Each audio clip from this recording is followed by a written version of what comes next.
আসসালামু আলাইকুম। আশা করি সবাই ভালো আছেন। আমি এখন সিঙ্গাপুর থেকে বলছি। তো সিঙ্গাপুরে রাস্তার একটা কনস্ট্রাকশনের কাজ দেখাবো, এই জন্য আপনাদেরকে এই মুহূর্তে দাঁড়িয়ে ভিডিও করছি আপনাদের দেখানোর জন্য। আমি এখন সিঙ্গাপুরে আসছি। তো সিঙ্গাপুরের বিখ্যাত সেই জায়গা মোস্তফা সেন্টার, তার পাশে দাঁড়িয়ে। এটাকে বলে কিসেনার রোড। এই রোডে কনস্ট্রাকশনের কাজ করছে, সম্ভবত এদের আন্ডারগ্রাউন্ডে কোনো লাইনে প্রবলেম হচ্ছে। তো দেখেন, পৃথিবীর সব দেশে হয়তো খোঁড়াখুড়ি আছে, কিন্তু সিস্টেমেটিক হয়েছে। এরা নিজেরা কাজ করবে এবং একটা ট্রাক বা লরি নিয়ে আসছে, সমস্ত ময়লা আবর্জনা কেটে সেই ট্রাকে ঢোকাচ্ছে। ঢোকানোর পরে এরা এখানে কয়জন কাজ করছে? একজন ড্রাইভার, একজন ওয়ার্কার, দুইজন ওয়ার্কার, এই মোট 4জন লোক কাজ করছে এখানে। এরা কিছুক্ষণের মধ্যে এই কাজটা করে এরা বেরিয়ে যাবে। দেখেন, ওখানে কাটাকাটি করছে, কেটে আবার ট্রাকে ঢুকাচ্ছে। ফলে রাস্তাঘাটে কোথাও একটু ময়লা আবর্জনা হওয়ার কোনো স্কোপ নেই। এই হচ্ছে সিঙ্গাপুরের কাজের সিস্টেম। এটা সিঙ্গাপুরের কাজ।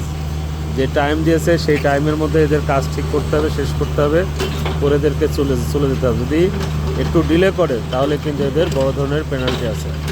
তো যাই হোক, আমাদের বাংলাদেশের লোক যদি এটা দেখে শিখে যে কীভাবে কাজ করতে হয় আর কিভাবে কাজ করে ময়লা আবর্জনা, এখানে তো ময়লা নেই, খোঁড়াখুড়ির যে কাজ দেখেন সেটা করে এরা কিন্তু সাথে সাথে ট্রাকে নিচ্ছে, নিয়ে ফেলে চলে যাবে। তো মানে এটা এত সিস্টেমেটিক কাজ, এত সুন্দর কাজ যে আমার অবাক লাগে। আর এটাই সারা পৃথিবীতে হওয়া উচিত, তাহলে আমার মনে হয় ভালো হবে।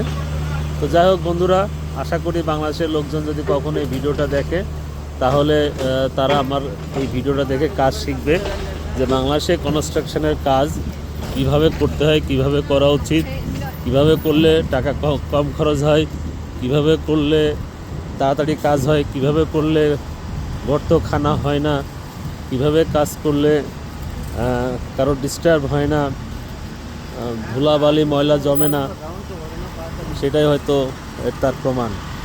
তো আশা করি ভিডিওটা দেখে আমাদের বাংলাদেশের সমস্ত লোকজন, কন্ট্রাক্টর, রাজমিস্ত্রি, লেবার বা সরকারি যারা আছে তারা যেন দেখে শিখে। তো বন্ধুরা ভালো থাকবেন। আবার কোনো ভিডিও হয়তো এভাবে করে পাঠাবো। সিঙ্গাপুরে যে কাজগুলো ভালো করছে, ভালো হচ্ছে, যাতে আমরা সেই কাজগুলো দেখে শিখতে পারি, সেইটাই আমরা শিখবো, দেখব। ভালো থাকবেন সবাই। ধন্যবাদ সবাইকে। আসসালামু আলাইকুম।